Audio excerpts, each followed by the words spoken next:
You've probably heard of energy vampires. You might even be an energy vampire. I know I was for many, many years and have many people in my life that were energy vampires. The thing is that we can escape from that, but we have to have tools and techniques and tips in order to do that. I'm excited to introduce to you our next guest, Alice Dartnell. We're going to bring her up in just a second. She's one of the authors in one of our books coming up called Unstoppable. So stay tuned. We're going to talk all about the energy and how we can boost our energy, but also to know when to bring it down.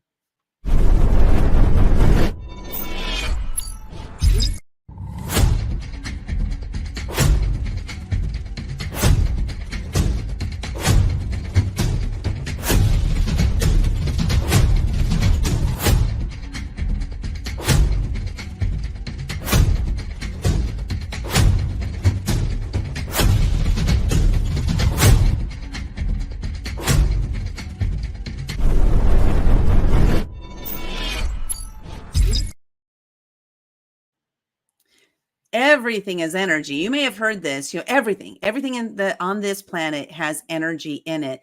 And we talk about a lot of times about time management, but do we ever talk about energy management? So we're going to bring up Alice Dartnell. We're going to be talking all about how you can manage your energy to live a more fulfilled life, to make sure that you're not spending your time spinning your wheels and wasting that time. So Alice, I'm excited to talk to you about these two topics, time management and energy management, and how you got into it. How's everything going over there for you? Oh, it's going good. Thank you so much for having me. I'm absolutely psyched to be here, really pumped. So thank you for having me. Oh, you're welcome. Now, where are you located now? At the moment, I am in Kampot in Cambodia. So I'm a little bit random, and people probably can tell from my accent that I am not Cambodian. I'm from London, but my mum lives here, and I'm currently house cat sitting for her in Kampot in Cambodia. So yeah, enjoying her beautiful garden.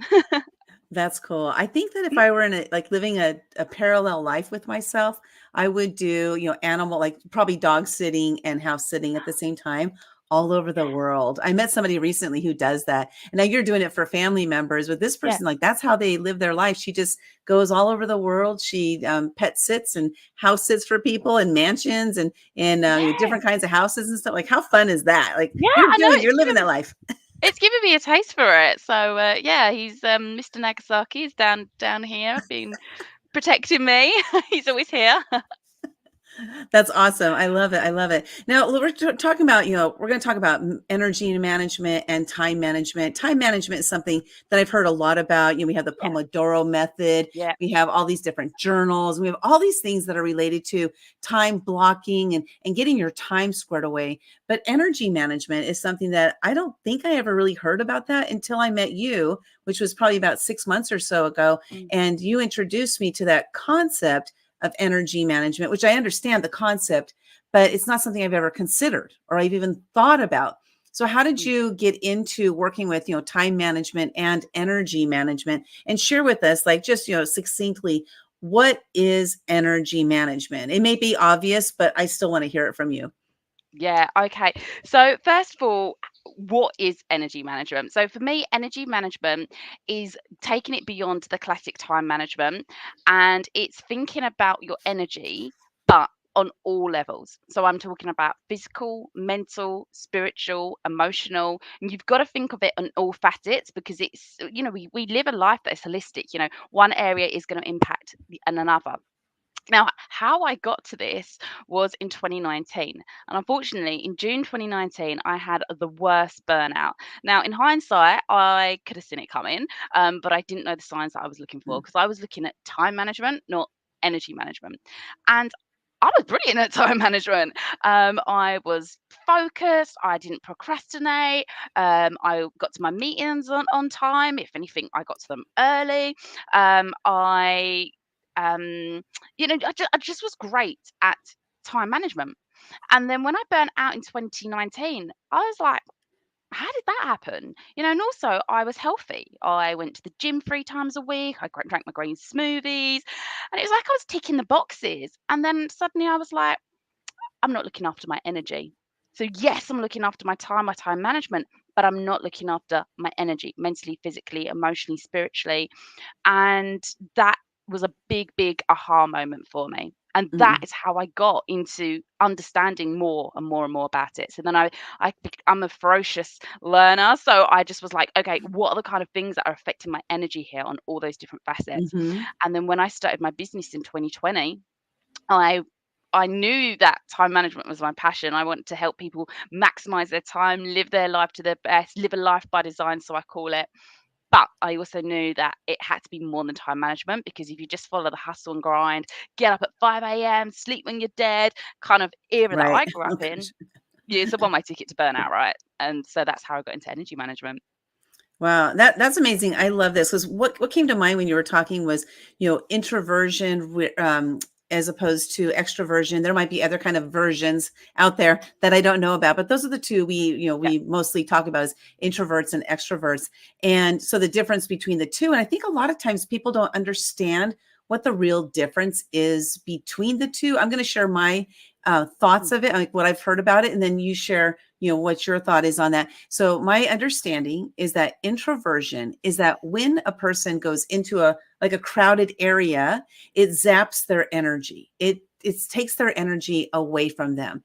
And so they need that time to go, like, to disappear from the crowd and go recharge their battery, so to speak. Yeah.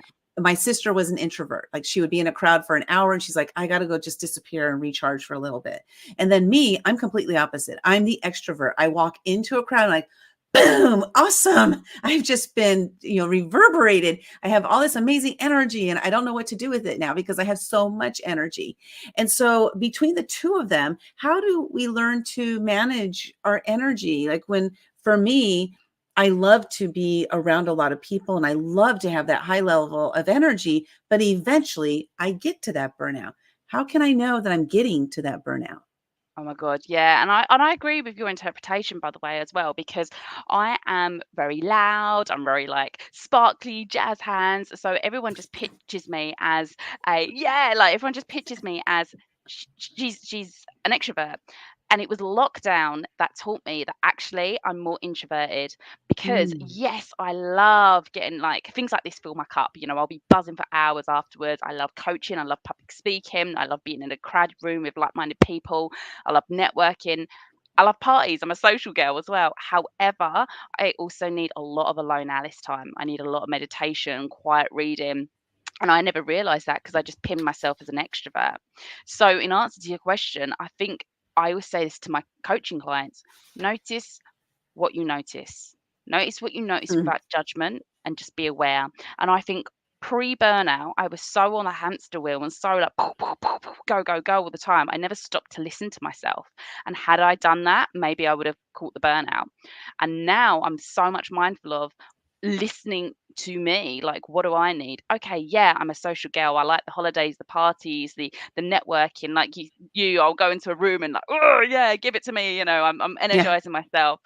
But I also need to listen to myself. Okay, when's the time to pull back? When is the time to retreat, have some alone time, go to a spa day on my own, just do 10 minutes of meditation or breath work or something. So I think the biggest thing I'd say to people is just notice what you notice. Just be observant of yourself, your body, and your thoughts and your mind. Are those your 4 words that changed your life? No, no, Okay. I wish it was. My 4 words that 4 changed my words life are that something changed totally your life. different. What are they? What are those 4 words? Because I like that, Um, notice what you notice. That's great. I was like, "Oh, those are 4 words. Maybe those are her 4 words." What are your 4 words that changed your life? So the 4 words that changed my life were, "I want a divorce." Oh, good one. So a bit How different, about but yeah. I'm getting a divorce? Like, Yeah. boom. Or that could have been one. Unfortunately, it was done to me, so it was, "I want a divorce," and I was like, Oh, okay, okay. Can you share a little bit about that? Like, this is "Yeah, the title of your chapter in the book, it is." Unstoppable. And you can get your copy of that at actiontakerspublishing.com/unstoppable. And Alice's chapter, The 4 Words That Changed My Life. Tell us a little bit about that without giving away your whole chapter. Oh, okay, okay. So these are the 4 words that changed my life, because no one, I mean, let's be honest, no one goes into a marriage expecting it to end in divorce. Otherwise, you wouldn't have gone into it, right? But I especially didn't expect it. And at the time, I was getting ready for date night, so I definitely wasn't expecting it. And those 4 words changed my life because it's completely changed the trajectory of everything that I do, everything I believe in, and the way that I live my life. And, I it taught me a lot more as well about this concept of energy management because, Mm, if anyone's gone through any challenge, not just a divorce, maybe it's ill health or any type of challenge, you will know that it saps your energy. And it sapped my energy physically, mentally, spiritually, emotionally. However, I learned and grew so much through that dark time, through that challenge. And one of the things that it also taught me, because I do believe there is a learning in every single challenge, um, and that learning was more about energy management because mm. despite all of that all that tough times that I was going through with him walking out and in fact the first 6 months we had a trial separation and so it dragged out a bit and I still managed to do the things that I wanted, keep my health, not go into a burnout, not go into a depression. And also, I still managed to double my business. I just literally started my business when it happened. And so, in the second year of business, I still managed to double the business compared to the first.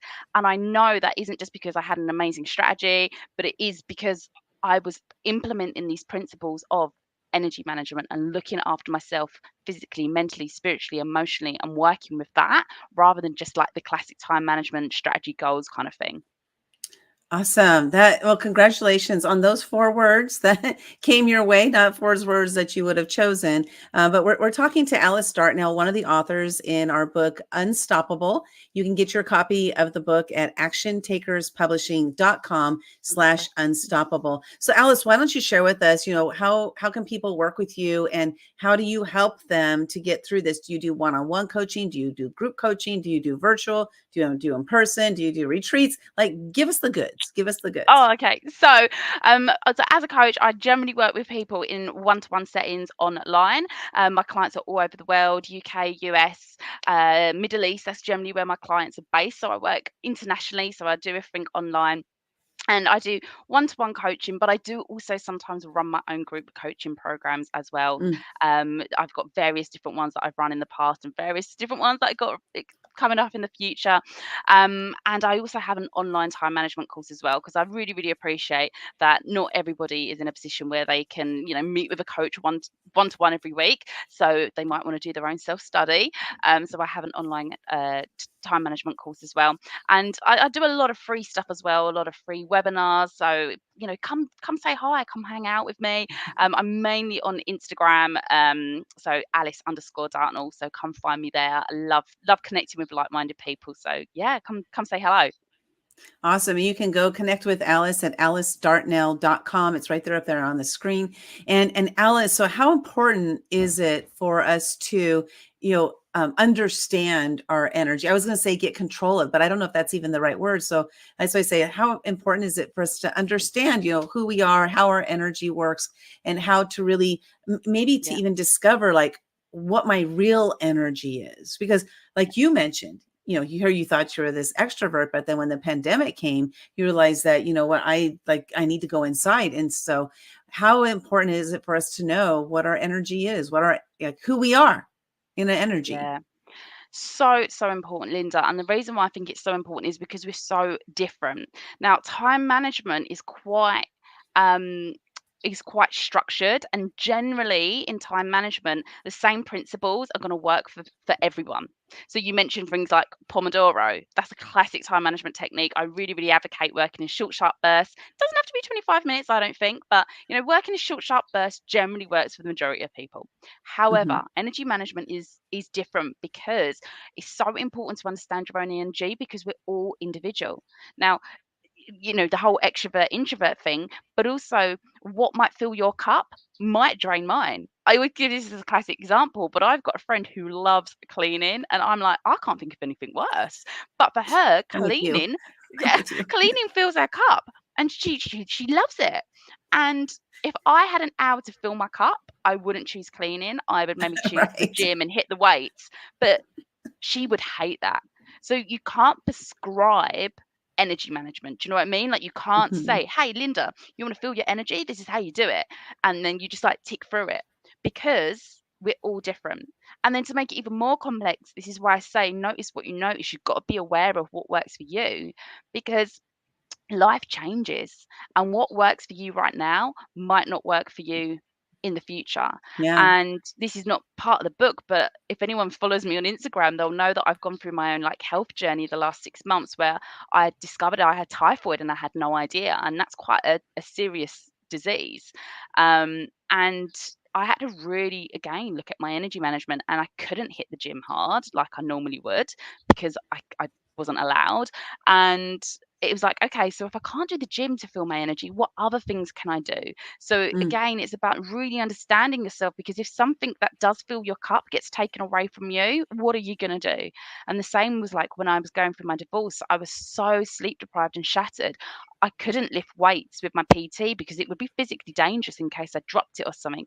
So we had to mix it up and use TRX because that was safer. So again, it's like knowing what you need, but and also knowing what you need so you can modify it if you need to modify it as well. And that's why I think it's mm. so important for you to understand you and your energy management and your needs.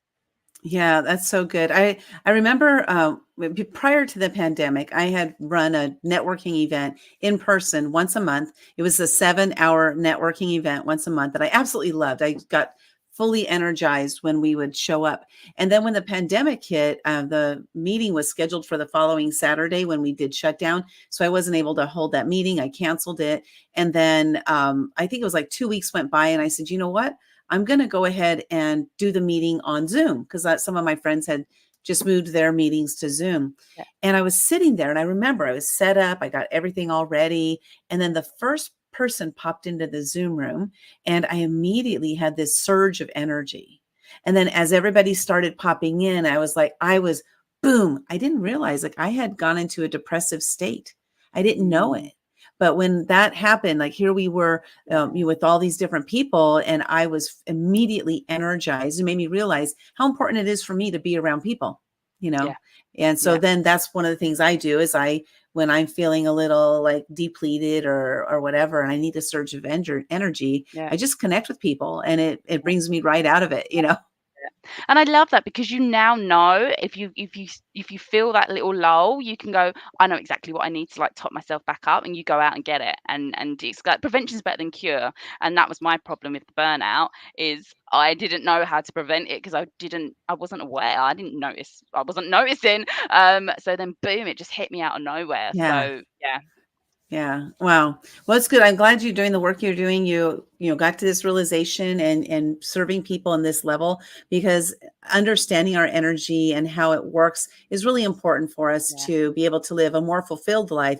Because just because we're doing a lot of things doesn't mean we're fulfilled, right? And so Yeah. it's finding that energy level that helps you to feel more fulfilled. Because I believe, when we feel fulfilled, we're able to just, put that out into the world, and then we create a better space around us, at least what we can do, in our own world. So that's Yeah. my belief. What's your thought on that? Oh my God, absolutely. I always say this to my clients, you can't pour from an empty cup. And it's so true. Like if you have to look after yourself first, especially if you are in a place where you want to help and you want to serve, or you're in a service industry or something like that, or you just love to give, like that's great. But do just make Yeah. sure that you're looking after yourself first. You can't pour from an empty cup.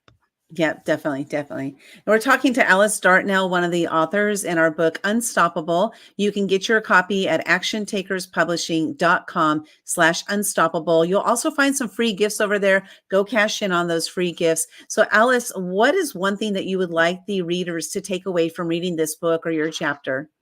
Oh my God, great question. Oh, I love it. I think the one thing that I want readers to take away is, this might be a strong word, but like a little dose of inspiration that they can do it as well. Mm, And it doesn't have to be that they're going through a divorce, but let's be honest, we all go through challenges, whether that's yeah. divorce or death or health issues or redundancies or difficulties in it, whatever it might be.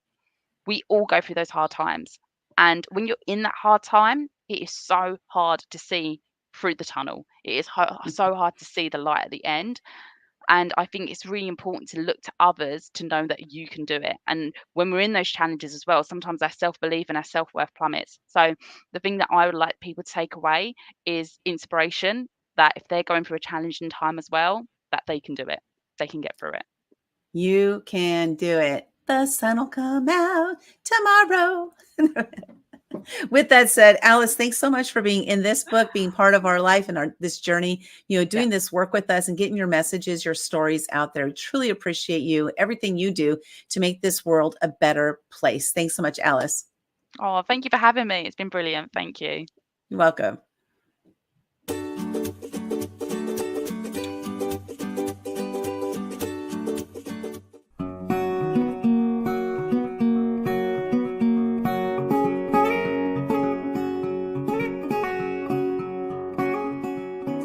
Hi there, my name is Jackie Mott, and I am the author of Believe All Things Are Possible.